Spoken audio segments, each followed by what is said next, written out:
360 cycle of life. So I got these this 8-track player that does not work, but it actually works because it looks cool, but it just does not physically working. But sometimes you do that. So I'm gonna try to like get this going, you know, like I don't know if it'll work or not, but I just put it in for a second and it did weird shit. So let's see what we got here. It's Mr. Eddie Arnold. I'm sorry, sir, you're gonna have to be a sacrificial astronaut here, but that's all right. Oh, okay, we got motion. Oh, I just think the motion that just stopped. I don't know if it's the tape that broke or the machine. Yeah, that ain't going nowhere. Okay, I gotta unplug that shit.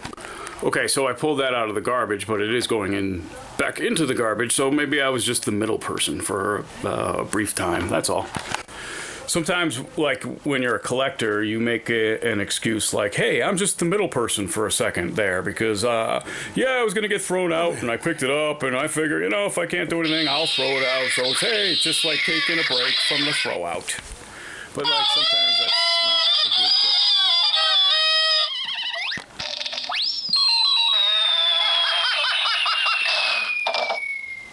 Some days are like Monty Python days for me, and I don't know what that is. It's just like a day that maybe is a Saturday, so it's still kind of fun, but it's also a little overcast. It's November, and it's like kind of cloudy, so it's like a little British, you know, that kind of shit.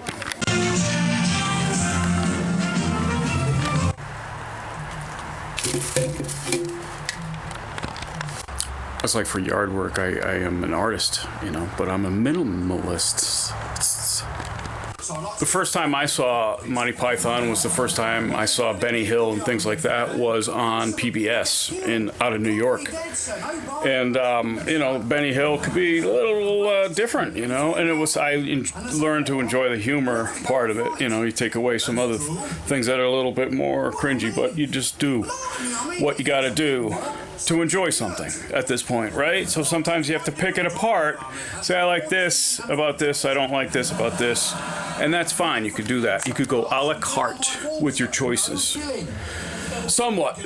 Some are deal killers. You know, if someone is a terrible, terrible artist, terrible person, you know, how much of that art are you going to enjoy anymore? You know, like a musician, like you get disappointed with these guys, and then you don't listen to their music because you feel like, but some people can, and that's an interesting way to compartmentalize, you know, the artist from the art, and like just kind of separate them. I don't know. I can't. Oh, sorry, Colonel. Well, don't worry about that, but please do sit down. No, we prefer... Too silly. Much too silly. Much too silly. Yeah, so Monty Python was one of those shows I first saw when I was very young, probably a little young to try to process it, but it was funny visually, so I enjoyed it. And then as a teenager, you learn to like appreciate some of the humor, and then, you know, my father used to rent the movies, so like the first time I saw Holy Grail, my dad, and I don't know how old we were, but he thought it was important for us to be exposed to Monty Python, so we were, and to Mel Brooks, he was a big Mel Brooks fan, so, you know, thanks, Dad. An Airplane, and like that whole zany, wacky world of humor, George Carlin, even like that, and everything was like from him, sort of exposing us to that at an early age, and I'm just very thankful that he did. Because if he didn't, I don't know if I'd be this stupid. Just kidding. And crazy. We can guarantee you that not a single armoured division will get done over for 15 bubble wing. No, this is silly. What's silly? Too silly! Too silly! Yeah, this part, Graham Chapman, like, okay. Yes, sir. It's only because you couldn't think of a punchline. Not true, not true. It's time for the cartoon. Cue Telecine. 10, 9, 8. Our general public.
I have an awful lot of videotapes, and like I thought of selling them at one point, but the place that I know to sell them are only paying 5 cents each. So it's basically like a bottle deposit, you know, each videotape. And pretty much regardless of what it is, unless it's something really special, sealed, you know, like a original Star Wars shit and whatever. But like for the most part, they're just like 5 cents. So just keep that in mind. Keep that in mind. So I'm just trying to set up here for like a little bit of recording, and just trying to check, you know, like to make sure that everything is okay, you know, because that's what you do. You check to see if everything's okay. You okay? All right, I'm okay. You're okay? That's what we're doing. It's just funny, life becomes just a series of check-ins. Hey, is this thing on? Yes, it is. Actually, it is on. I just wanted to like sort of talk about this record. This is Buster Bennett and his band, Signifying Woman on one side and Mellow Pop Blues on the other, and I've played some of that before, but this is just a great jump fucking early rock and roll stuff. And I want to play it and just kind of see if it gets copyright flagged, which I'm sure it will, but it's not done intently to make money off of something. And I hope somebody gets paid, because this was fucking dynamite. Don't look too hard, he's been dead for quite a while, but he is one of those DJs who had that unique voice, Wolfman Jack, Midnight Special, tonight's special guest, Bill Withers. You know, like that was his thing, and it was cool. It worked.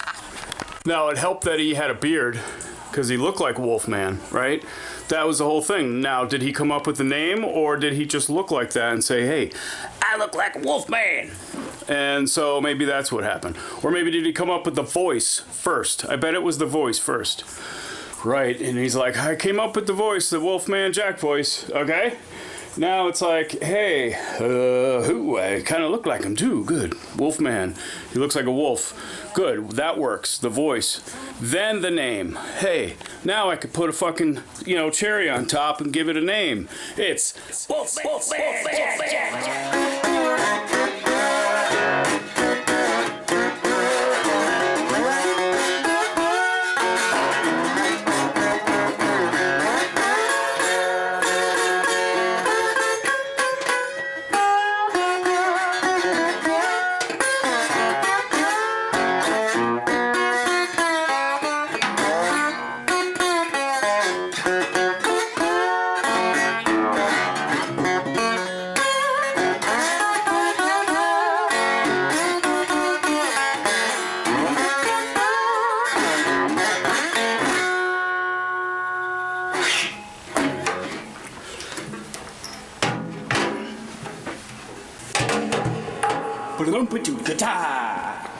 So now I have, this is from 1949. This is a Zenith set.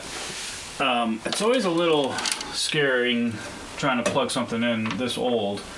And now I have to get some pliers to turn it on, because it's one of those deals. And now, let's see if I can get the turntable going. Uh-oh. I got audio. Oh yeah, that's right. There we go. All right. Yeah. We got it up and running there, buddy. That's a 1949 Zenith. This is, I've had this for quite a while. I think my brother acquired it in a yard sale. That's a Hallicrafter. That one's not working either. This one is. This is Buster Bennett, or Buster Bennett. You can say Buster Bennett, and his band, which is quite a B. Buster Bennett and his band is going to play Signifying Woman for us, and you know, let's see what we got here. This is some great stuff. Woo! Oh, that's hot. All right, now. Wow, that's real hot.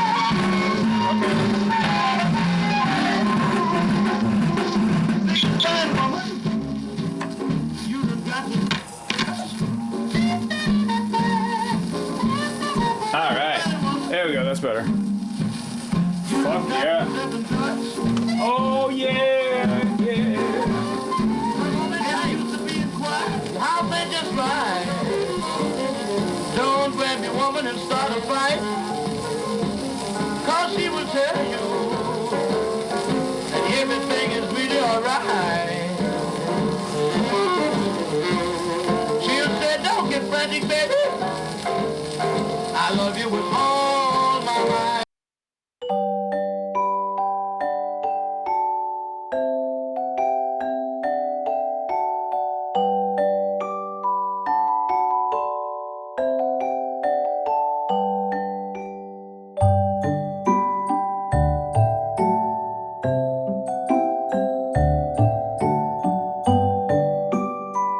Cool stuff.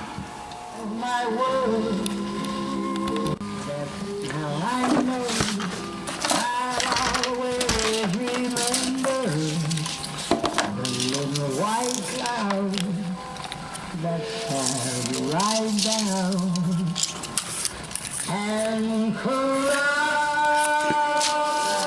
Lucky to have this. Lucky that got kept. This was